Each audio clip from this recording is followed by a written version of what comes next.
दी 10x rule. आइए दोस्तों इस किताब के एक्शन स्टेप्स को सुनते हैं। एक्शन नंबर 1, अपने जीवन में 10x रूल अप्लाई करिए। हाँ दोस्तों, जब आप अपने गोल के बारे में सोचते हैं तो 10 गुना बिगर, बेटर और ग्रेटर के बारे में सोचिए। अपने गोल्स को पूरा करने के लिए आपके पास 10 टाइम्स अधिक मोटिवेशन होगी और जब आप उन्हें अचीव करेंगे तो 10 टाइम्स अधिक सेटिस्फेक्शन मिलेगा। स्टेप 2, जब आप अपने गोल्स को अचीव करने के लिए काम करते हैं तो आप नॉर्मल के कंपैरिजन से 10 गुना अधिक वर्क करेंगे। ये एडवाइस किसी भी एरिया में, किसी भी एक्शन पर लागू होती है दोस्तों। किसी चीज पर 10 गुना अधिक समय बिताएं, 10 गुना अधिक फोन कॉल करें, 10 गुना अधिक पोटेंशियल क्लाइंट के साथ मिले, 10 गुना अधिक ईमेल करें या ऑफर्स भेजें एंड सो ऑन। दोस्तों जो भी आप कर रहे हैं उसको 10 गुना करने की कोशिश करिए। स्टेप 3, अपने गोल्स में 10 गुना अधिक टाइम लगाएं, एफर्ट्स लगाएं, मनी लगाएं, एनर्जी की नीड जो है उसको 10 गुना कर दीजिए दोस्तों, और इसके लिए पूरी तरीके से रेडी रहिए। ये ध्यान में रखना बहुत ज़रूरी है कि जब आप उन रिसोर्सेज का एस्टिमेट लगा रहे हैं जिन्हें आपको एक प्रोजेक्ट, बिजनेस या कोई अन्य गोल शुरू करने की ज़रूरत है। एक्शन 2, एक्सक्यूजेज एक्सेप्ट ना करिए दोस्तों। हाँ, एक्सक्यूजेज एक्सेप्ट ना करिए। इसको आप 2 स्टेप्स में इंप्लीमेंट कर सकते हैं। पहला, जब आप एक डेडलाइन को पूरा नहीं करते हैं या एक गोल को अचीव करने में अनसक्सेसफुल रहते हैं तो इसके बारे में सोचिए दोस्तों। यदि आपके पास फिनिश लाइन को मूव करने की टेंडेंसी है तो अगली बार जब आप टाइम लिमिट के करीब हैं तो अपने एफर्ट्स और एक्शन का अमाउंट बढ़ा दीजिए दोस्तों। रिड्यूस्ड एम को पूरा करने से आप सैटिस्फाइड फील नहीं करेंगे, बिल्कुल नहीं करेंगे। तो अगर आप टाइमलाइन को डिले कर देते हैं, गोल्स को रिड्यूस कर देते हैं, आप सैटिस्फाइड नहीं रहेंगे दोस्तों किसी भी कीमत पे, और फिर आप जो भी एक्शन लगाएंगे वो इतने मोटिवेटेड नहीं होंगे। स्टेप 2 है, जब आप किसी गोल को पूरा नहीं करते हैं तो मोस्टली आपके द्वारा यूज किए जाने वाले एक्सक्यूजेस की एक लिस्ट बनाइए, उन पर एक नज़र डालिए और ऑनेस्टली विचार करिए कि क्या वे आपके गोल्स को अचीव करने में अनसक्सेसफुल होने का रियल कॉज है, या क्या आपने यह सब कुछ नहीं किया है जो आपकी पावर में था। एक्शन नंबर 3, एक्शन नंबर 3 ये है दोस्तों कि सक्सेस को अपनी ड्यूटी मानिए। हाँ दोस्तों, सक्सेस को अपनी ड्यूटी मानिए। Step number 1 to implement it, success आपका ऑब्लिगेशन है दोस्तों, ऑल्टरनेटिव नहीं है। अपने और अपने परिवार के फ्यूचर के बारे में सोचिए। आपकी सक्सेस उन्हें हैप्पी और सिक्योर लाइफ जीने की अपॉर्चुनिटी देगी दोस्तों। स्टेप 2, याद रखिए कि सक्सेस केवल पैसे के बारे में नहीं होती। अपनी लाइफ के हर एस्पेक्ट पर विचार करिए, family, marriage, health, religion, community में कंट्रीब्यूशन और आपकी कंपनी दोस्तों। एक्शन नंबर 4, सक्सेस से जेलस मत होइए। हाँ दोस्तों, सक्सेस से जेलस मत होइए, आप भी इसे अचीव कर सकते हो, बिल्कुल अचीव कर सकते हो। हर बार जब आप किसी की सक्सेस से जेलस होते हैं तो ज़्यादा सक्सेस की पॉसिबिलिटी के लिए खुद को और अपनी थिंकिंग को डिसिप्लिन करिए दोस्तों। यदि कोई व्यक्ति कुछ अचीव करता है तो इसका मतलब यह नहीं है कि आप हार जाते हैं। आप सक्सेस पाने के लिए ऑल्टरनेटिव्स और अन्य बेटर वेज की तलाश कर सकते हैं।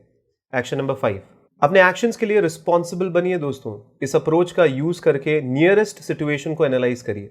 तो ये अप्रोच है कि अनप्लेजेंट एनकाउंटर या इवेंट के बाद खुद से पूछिए कि मैं फिर से ऐसा होने की पॉसिबिलिटी को कम करने के लिए क्या कर सकता हूँ। क्या मैं यह मेक श्योर करने के लिए कुछ कर सकता हूँ कि यह फिर ना हो। आपके साथ जो कुछ भी होता है वह आपके एक्शन या इनएक्शन का रिजल्ट होता है। आप अपनी लाइफ के इंचार्ज होते हैं दोस्तों, आप अपनी लाइफ के इंचार्ज होते हैं। एक्शन नंबर 6, केवल बड़े पैमाने पर एक्शन लीजिए। हाँ दोस्तों, केवल बड़े पैमाने पर एक्शन लीजिए। उन मूवमेंट्स के बारे में सोचिए जब आप मैसिव एक्शन लेते थे। रिजल्ट्स क्या था दोस्तों?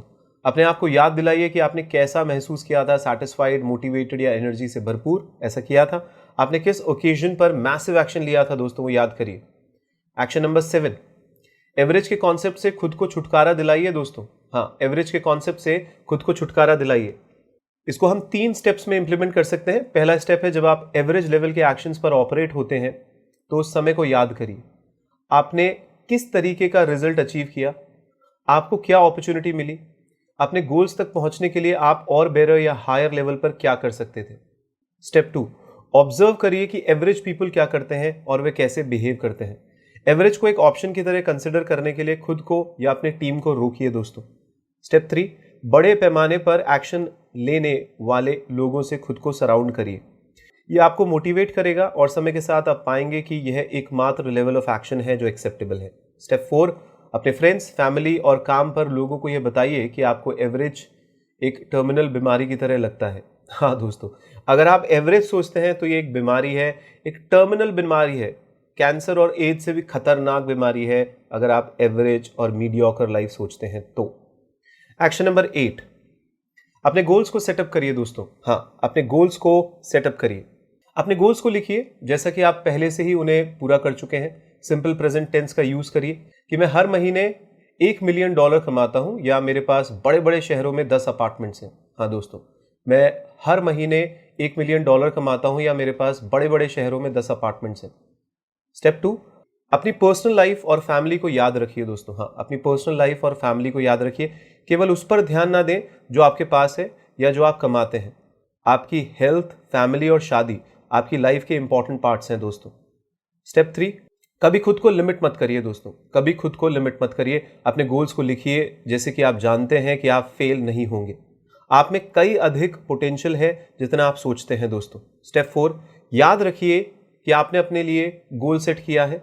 दूसरों को क्या लगता है और क्या कहते हैं वह इंपॉर्टेंट नहीं है दोस्तों।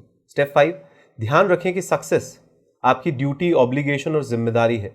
इसे प्राप्त करने के लिए निश्चित रूप से काम की आवश्यकता होगी, लेकिन यह इसके लायक है दोस्तों। स्टेप 6, नोटबुक, पैड, मोबाइल, कुछ भी जो आप अपने गोल्स को रिकॉर्ड करने के लिए यूज करते हैं को अपने बेड के बगल में रखिए। यह आपको प्रत्येक दिन के लिए अपनी प्लान्स लिखने और शाम को रिवाइज करने में सक्षम बनाता है दोस्तों। नए ऑब्जेक्टिव्स को रिकॉर्ड करने और प्रीवियस वन को बेहतर बनाने के लिए दिन के दौरान अपनी नोटबुक, पैड या मोबाइल कैरी करना और भी अच्छा हो सकता है। स्टेप 7, 10x रूल याद रखिए दोस्तों। 10x रूल याद रखिए। एवरेज से 10x हायर अपने टारगेट को सेट करिए। एक्शन नंबर 9, अगर आपके पास एक बिजनेस है तो इस बारे में सोचिए कि आपको कंपटीशन से क्या सेपरेट करता है। दूसरे के पास जो अपॉर्चुनिटीज नहीं है उसके बारे में सोचिए दोस्तों। स्टेप 2, क्रिएटिव बनिए और आउट ऑफ द बॉक्स सोचिए। दूसरों को फॉलो करने से सफलता नहीं मिलती है। फॉरवर्ड थिंकर्स कॉपी या कॉम्पीट नहीं करते हैं, वे खुद क्रिएट करते हैं। एक्शन नंबर 10, अपनी मध्यम श्रेणी की मानसिकता को बदल दीजिए दोस्तों। जो आपकी मीडियोकर क्लास की जो आपकी मेंटालिटी है उसको बदल दीजिए। यदि आप मिडिल क्लास से बिलोंग करते हैं तो इस बारे में सोचें कि इसका क्या अर्थ है। क्या आप अपने स्टेटस से खुश हैं? स्टेप 2, इस बारे में सोचिए कि क्या यह आपको सेफ्टी देता है या नहीं। जब एक क्राइसिस या अनएक्सपेक्टेड इवेंट आपके या आपके परिवार के साथ होता है, क्या आपके पास डिफिकल्टीज को दूर करने के लिए इनफ सेविंग्स या कोई और प्लान होता है? स्टेप 3, मिडिल क्लास के ऊपर उठने के लिए एक गोल सेट करिए। आप इसे टॉप पर बनाने में सक्षम हैं दोस्तों। आप इसको टॉप पर बनाने में सक्षम हैं। धन्यवाद।